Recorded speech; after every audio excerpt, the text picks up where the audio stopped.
Avez-vous déjà réfléchi à pourquoi le chiffre 7 apparaît partout? Par exemple, pourquoi y a-t-il 7 cieux? Pourquoi y a-t-il 7 couches de la terre? Ou encore, pourquoi le paradis et l'enfer ont-ils 7 niveaux? N'est-il pas intriguant qu'il y ait 7 jours dans une semaine et que l'arc-en-ciel ait 7 couleurs? Bientôt, vous allez entendre des choses tellement intéressantes à propos du chiffre 7 que cela éveillera en vous une curiosité pour les chiffres. Si vous êtes prêts, commençons.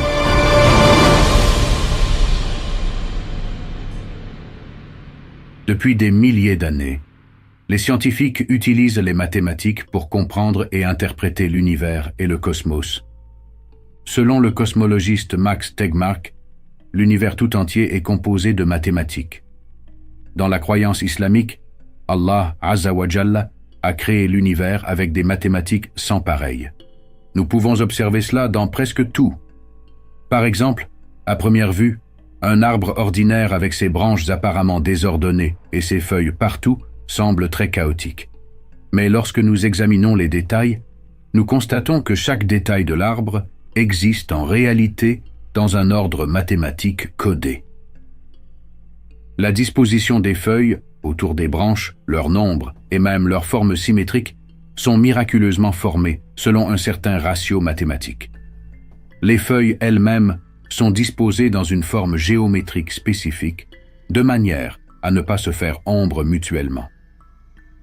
Le premier scientifique à remarquer cette disposition soignée était un mathématicien nommé Fibonacci, et ainsi l'agencement esthétique parfait que nous voyons dans les plantes porte le nom de la série de Fibonacci. Prenons par exemple la floraison d'un artichaut. Lorsque l'artichaut fleurit, chaque feuille se développe en suivant un schéma qui correspond à la somme des deux nombres précédents. Nous pouvons observer des schémas similaires où que nous regardions. Que ce soit dans les pommes de pin, la disposition des pétales de marguerite ou encore les tournesols, un ordre mathématique similaire se manifeste. Les chiffres et la géométrie semblent prouver que l'univers est codé comme un programme informatique. Même en regardant de près un flocon de neige, vous remarquerez ce miracle immédiatement. Mais est-il possible que chaque chiffre ait ses propres caractéristiques uniques? Dans la croyance islamique, il n'y a pas de coïncidence, mais une harmonie divine. Lorsque nous observons la fréquence à laquelle certains chiffres apparaissent dans notre vie, dans notre être et dans l'univers, nous comprenons que cela ne peut pas être une simple coïncidence. En ce qui concerne le chiffre 7, il apparaît si souvent que si nous pouvions observer l'univers et notre création d'une perspective plus large, nous comprendrions mieux pourquoi le chiffre 7 n'est pas là par hasard, comme en examinant le nombre de pétales sur une fleur. Cette réflexion nous amène à nous demander pourquoi le chiffre 7 est si omniprésent. Par exemple, pourquoi y a-t-il 7 cieux? Pourquoi l'arc-en-ciel a-t-il 7 couleurs? Et pourquoi y a-t-il précisément 7 couleurs principales? Pourquoi les pèlerins font-ils 7 tours autour de la Kaaba pour accomplir le tawaf? Il y a 7 jours dans une semaine, 7 notes dans la musique. Si l'on compte les narines, les yeux, la bouche et les oreilles, nous obtenons 7 ouvertures sur le visage. Selon la croyance, le paradis et l'enfer ont 7 niveaux. Le monde est composé de 7 continents: l'Europe, l'Asie, l'Antarctique, l'Amérique du Nord, l'Amérique du Sud, l'Australie et l'Afrique. L'âme humaine passe par 7 étapes: l'âme incitatrice, l'âme blâmante, l'âme inspirée, l'âme apaisée, l'âme satisfaite, l'âme satisfaisante et l'âme purifiée. Vous avez sûrement entendu dire qu'Istanbul est une ville aux 7 collines. Mais saviez-vous que Rome, la Mecque, Jérusalem, Téhéran, Athènes, New York, Moscou et Budapest sont également des villes aux 7 collines? Ainsi, la numérologie, en attribuant des significations aux chiffres et aux lettres, peut nous permettre de déchiffrer la voie de l'univers. La numérologie, branche de l'occultisme, suppose que l'univers est construit sur une structure numérique, où rien n'est dû au hasard. Elle vise à découvrir les lois et principes cachés de l'univers à travers des analyses et des synthèses numériques. Lorsque le prophète Daniel alayhi salam a été jeté dans la fosse, il y avait 7 lions avec lui. Nous connaissons les 7 merveilles du monde antique: la grande pyramide de Giza, les jardins suspendus de Babylone, le temple d'Artémis à Éphèse, la statue de Zeus à Olympie, le mausolée d'Halicarnasse, le colosse de Rhodes et le phare d'Alexandrie.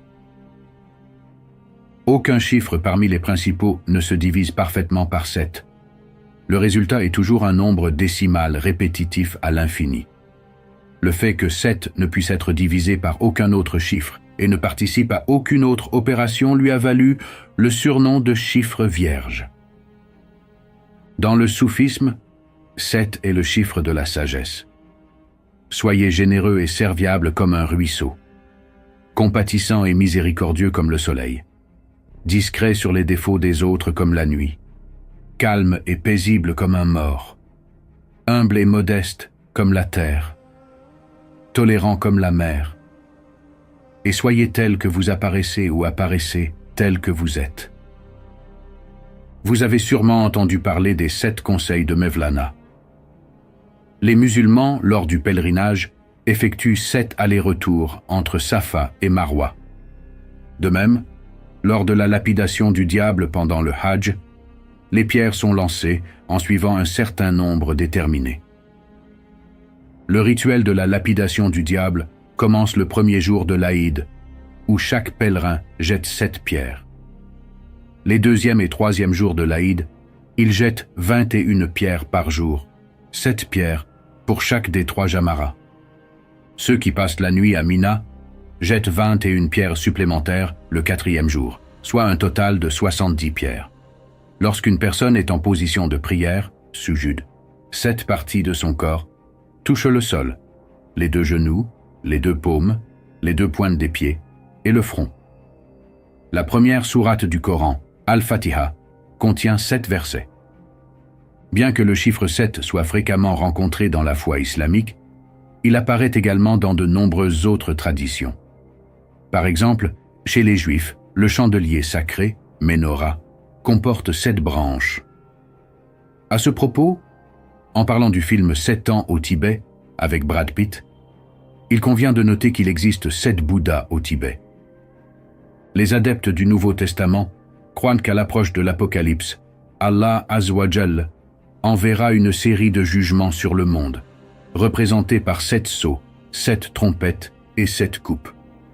Par exemple, selon la croyance des 7 trompettes, la première trompette provoquera une grêle et un feu sans précédent, tandis que la 2e trompette fera tomber un astéroïde qui détruira une grande partie de la vie marine. Dans la philosophie orientale, il est dit que le corps humain possède 7 centres énergétiques fondamentaux, appelés chakras, chacun représentant une couleur différente. Même dans les créations humaines, le chiffre 7 est souvent présent. Il n'est pas surprenant que les gens utilisent souvent le chiffre 7 dans leurs œuvres, même si cela semble être une coïncidence.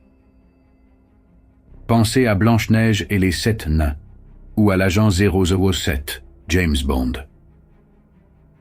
La couronne de la Statue de la Liberté aux États-Unis comporte 7 pointes.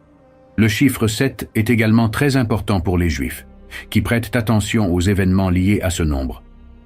Adolf Hitler, lui aussi, était obsédé par le chiffre 7, qu'il considérait comme porte-bonheur. Il est clair que le chiffre 7 possède une énergie mystique. Bien que l'humanité ne comprenne pas entièrement le mystère du 7, de nombreuses personnes réorganisent leur vie en fonction de ce chiffre. Certaines personnes choisissent même les numéros de porte de leur chambre d'hôtel ou les plaques d'immatriculation de leur voiture en fonction du chiffre 7 et de ses multiples. Il me semble que cela vaut la peine de réfléchir davantage sur ce sujet.